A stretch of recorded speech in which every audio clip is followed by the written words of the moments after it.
Let's discuss the phenomenon of a nuclear blackout, also referred to as a fireball or radar blackout. This event, triggered by the explosion of nuclear weapons, results in the disturbance of radio communications and a shutdown or significant distortion of radar systems, making it impossible for them to provide accurate tracking or guidance. These impacts are the consequences of vast volumes of ionized air in the atmosphere prompted by the weapon's energy, or above the atmosphere due to high-energy beta particles from the decaying debris of the bomb.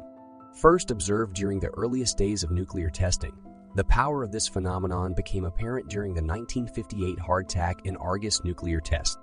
The effects were so widespread, spanning thousands of kilometers, causing such alarm that both the US and the Soviet Union broke the informal testing hiatus to investigate this alarming event further.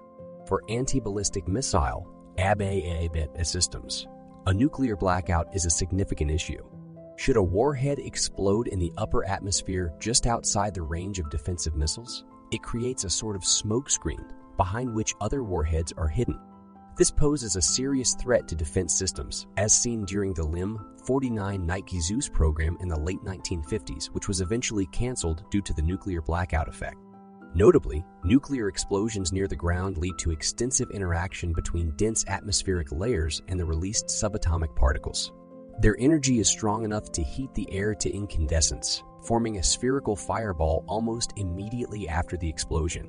A powerful shockwave follows, releasing enough energy to heat the air once again, forming a secondary fireball that continues to expand, exceeding the size of the first one.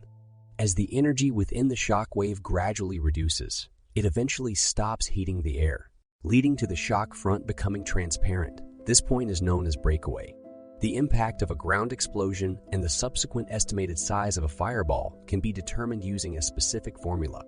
Let's discuss understanding the different impacts of a nuclear explosion depending on its altitude. The explosion of a nuclear bomb at an altitude of around 50,000 feet, equivalent to 15,000 meters, results in the formation of a fireball that is roughly 150 meters in diameter. This fireball is almost twice as massive as it would be if the explosion were closer to the ground if the bomb explodes much higher, say at 250,000 feet or 76 kilometers. The diameter of the fireball would stretch to about 46 kilometers. However, if the bomb detonates beyond the atmosphere, typically above 100 kilometers or 330,000 feet, the absence of interaction with air alters the dynamics of the fireball's formation. In this scenario, subatomic particles emitted travel freely at varying distances, outpacing the spreading bomb debris here. The fireball results solely from the luminous bomb debris rather than any shockwave, as the absence of atmosphere eliminates its creation.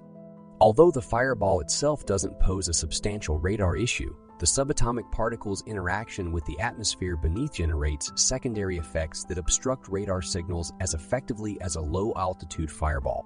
About half of the particles released upon detonation redirect towards Earth, interacting with the upper atmospheric layers, with the remaining half dispersing into space. These particles infiltrate the atmosphere contingent upon their energy, resulting in two notable effects. The gamma particles directly beneath the blast rapidly ionize the atmosphere and stimulate a surge of downward, moving electrons. Coming afterwards and lasting somewhat longer are the neutrons, which impose similar but less severe effects. These gamma and neutron particles induce a nuclear electromagnetic pulse, EMP, that can potentially impair unshielded electronic devices. The second prominent effect involves high-energy beta particles generated incessantly due to the radioactive decay of the uranium tamper enveloping the fusion core. This effect's intensity depends mainly on the size of the bomb and its spatial dispersal. Betas, being lightweight and charged, adhere to the Earth's magnetic field and therefore return to Earth, but perhaps at a different location. These beta particles ionize multiple atoms, bypassing nearby and generating powerful magnetic fields. This activity results in a substantial yet dispersed current pulse of lower energy electrons released from the affected air molecules.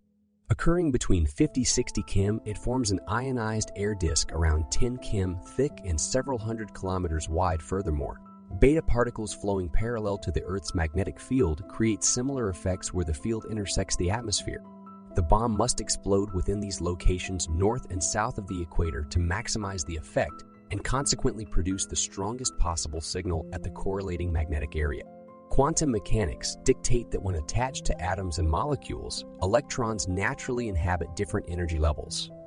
These levels can correspond to various forms of energy, including radio frequencies. Metals are particularly receptive to these energy shifts, with their electrons capable of responding to an array of radio frequency photons, positioning them as exceptional antenna materials. This is also true with independent electrons, although no specific energy levels exist. In a nuclear explosion, the air is saturated with a mix of nuclei and free electrons. Such a high density of free electrons can powerfully refract radio waves, leading to an environment that behaves like a reflective surface. As this combustion starts to cool and dissipate, ions and electrons assemble back into atoms, causing this reflecting effect to diminish over a few seconds to minutes. However, even during this cooling process, the cloud weakens signals, perhaps to the extent of making them redundant for radar applications.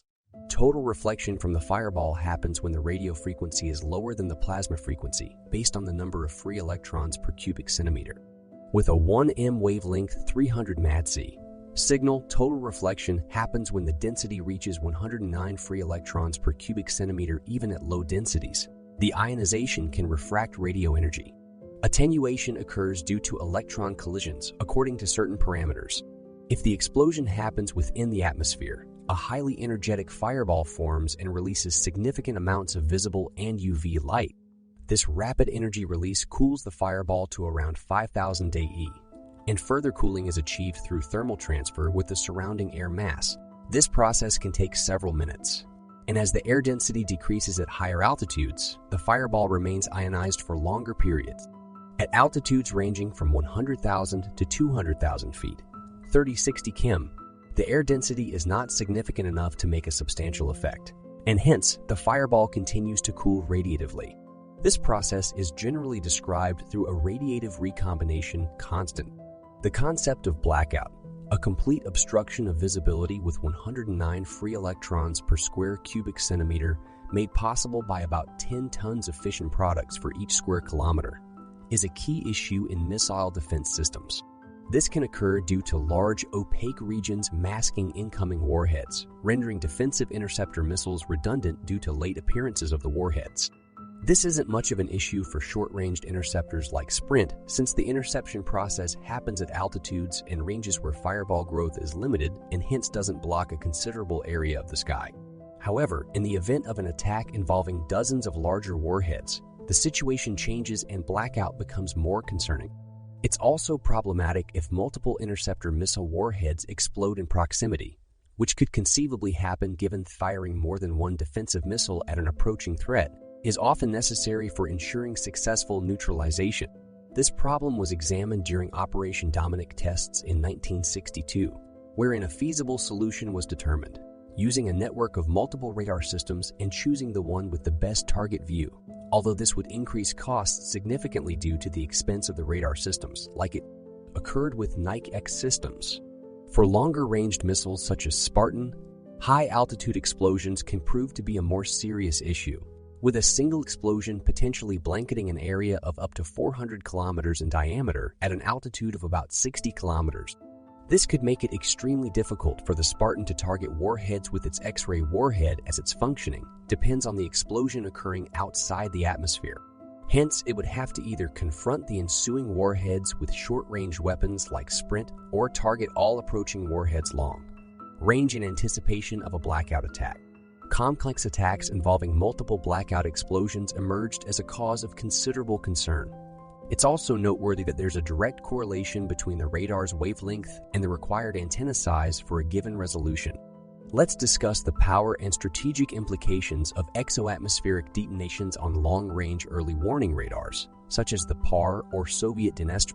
For instance, a single 1 m warhead detonated 250 km above Earth might form an ionization disk with a diameter of approximately 300 km, substantial enough to camouflage any subsequent warheads traveling along the same path. This tactic, although not directly affecting interceptor operation, could remarkably disrupt overall battle planning and raid direction. However, the effectiveness of such a strategy remains speculative, as little testing has been carried out due to various bans regarding the U.S. Testing history: only a handful of tests with the appropriate measuring equipment have been conducted at the altitude suitable for late-stage blackout. let alone exoatmospheric heights further. None of these tests included multiple bursts, an expected feature of any assault intentionally instigated for blackout.